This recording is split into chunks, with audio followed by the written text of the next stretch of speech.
1997년 12월 30일로 갑니다. 어떤 얘기 해주시겠습니까? 1997년 12월 30일은 우리나라에서 마지막으로 사형이 집행된 날입니다.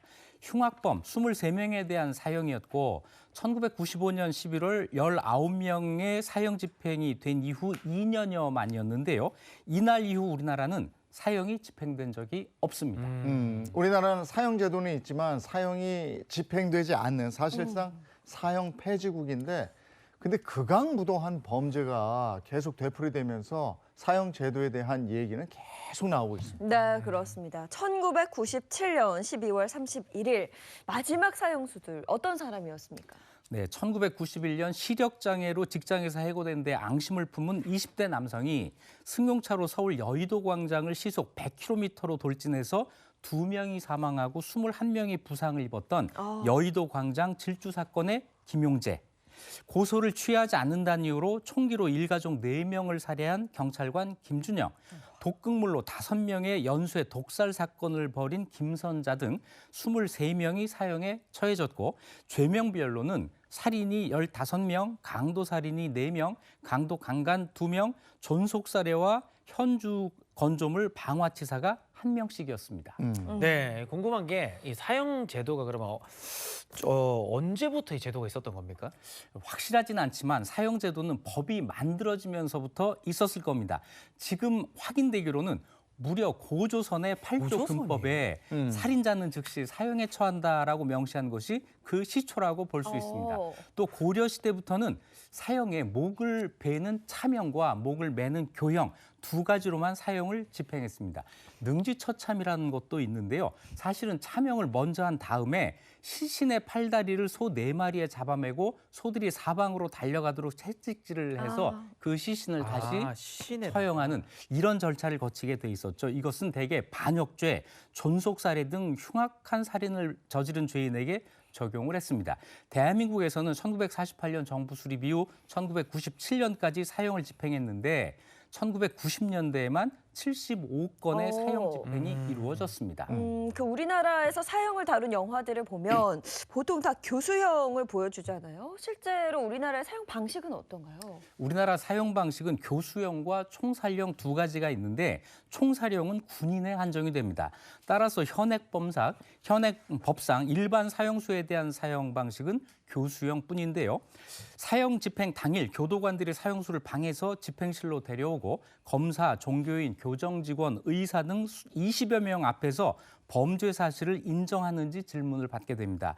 그리고 사형수가 유언을 남기고 교도관들이 교수대로 사형수를 데려가요. 그리고 교도관 5명이 동시에 버튼을 누르면 교수형이 집행되는 방식입니다. 사형수는 한 명인데 5명이 버튼을 누르는 건 그 교도관의 마음의 짐을 덜어주기 위해서 그런 겁니까? 네, 그 5개의 버튼 중 하나만 디딤판과 연결이 돼 있습니다. 5명이 버튼을 누르는 이유는 누가 누른 버튼인지 서로 모르게 하기 위함입니다.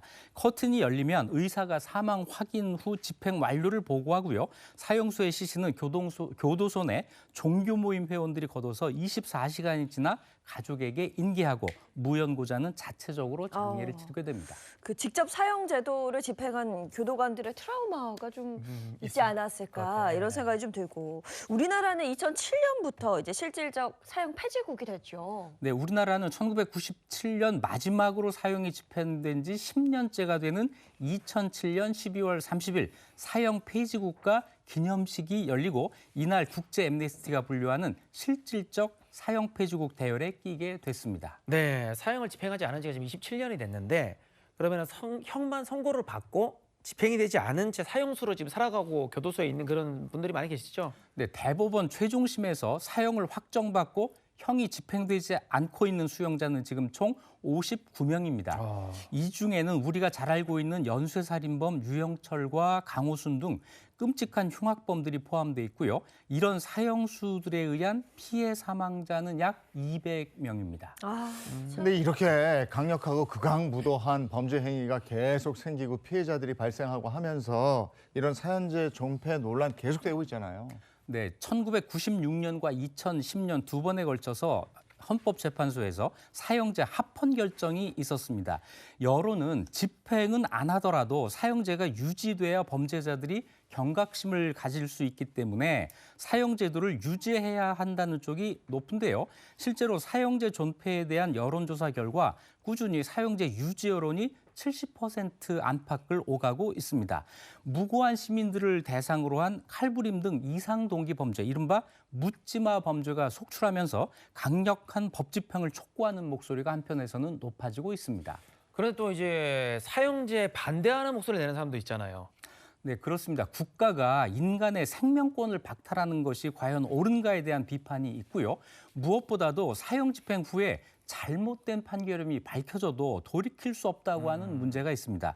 또 사형제 시행과 범죄율의 연계성에 대해서도 갑론을박이 있는데요. 유엔은 1988년과 2002년 사형제도의 존치 여부가 살인율에 영향을 주지 않는다라고 결론을 내린 적이 있습니다. 국제적 흐름은 사형제 폐지가 대세입니다. 기독교의 영향으로 영국, 프랑스, 독일 등 유럽 대부분 나라들은 사형제를 폐지했고 아시아의 한국, 중국, 일본 등은 사형제 존치 국가입니다. 51개 주로 이루어진 미국은 캘리포니아를 비롯한 38개 주엔 사형제가 있고 알래스카주를 비롯한 13개 주엔 사형제가 없습니다. 국민 정서는 사형제를 찬성하고 있는 거고 국제적인 흐름은 또 그게 아니고 우리나라의 사형 집행 재개는 계속해서 논의 중입니다. 네. 네, 사형을 집행할 수 없다면 사회로부터 범죄자를 완전히 격리하는 가석방 없는 종신형이 거론되고 있는데요. 현행 형법에 따르면 무기형도 20년 형기를 채울 경우 일정 요건을 충족하면 심사를 거쳐 가석방이 가능하도록 되어 있습니다. 그래서 가석방 없는 종신형이 흉악범을 사회로부터 영구히 격리하는 제도로 사형제의 대안으로 검토되고 있습니다. 오늘은 1997년 12월 30일 마지막 사형 집행일을 맞아서 여전히 논란 중인 사형 제도에 대해서 돌아봤습니다.